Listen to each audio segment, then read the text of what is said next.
On vient de voir une première catégorie de méthodes qui nous permettent d'analyser le chemin modélisé par cet objet file.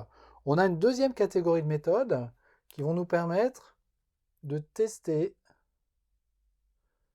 si ce fichier existe et éventuellement qu'est-ce qu'on peut faire avec. Première méthode,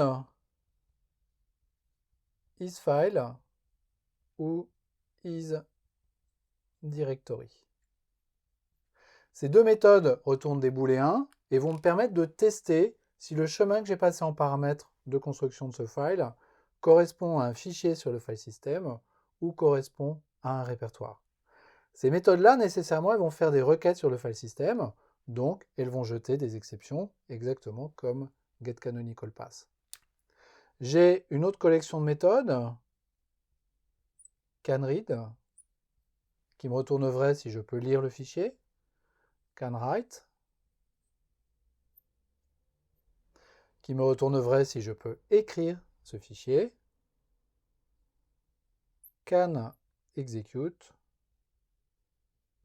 qui me retourne vrai si je peux exécuter ce fichier. Même topo que précédemment, ces méthodes font des requêtes sur le système de fichiers, donc elles sont susceptibles de jeter des exceptions. J'ai également une méthode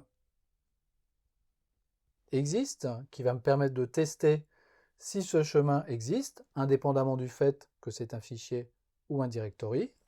Et puis j'ai une méthode create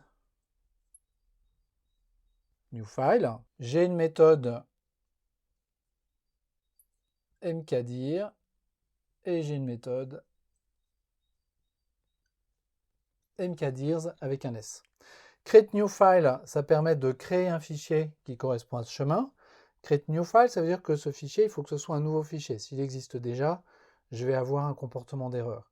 mkdir et mkdirs, ça me permet de créer ce chemin en tant que répertoire, donc de créer un directory. Mais mkdir, ça me crée juste le directory qui est à la fin.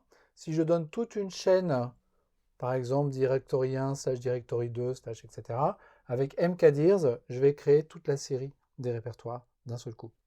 Pareil, ces méthodes-là sont susceptibles de jeter des exceptions. Et puis dernière méthode de manipulation de fichiers, j'ai une méthode delete qui va tenter de détruire ce fichier. Et puis j'ai une méthode rename2 qui prend un paramètre et qui va essayer de renommer ce fichier dans un autre fichier, donc de le copier et de l'effacer par exemple.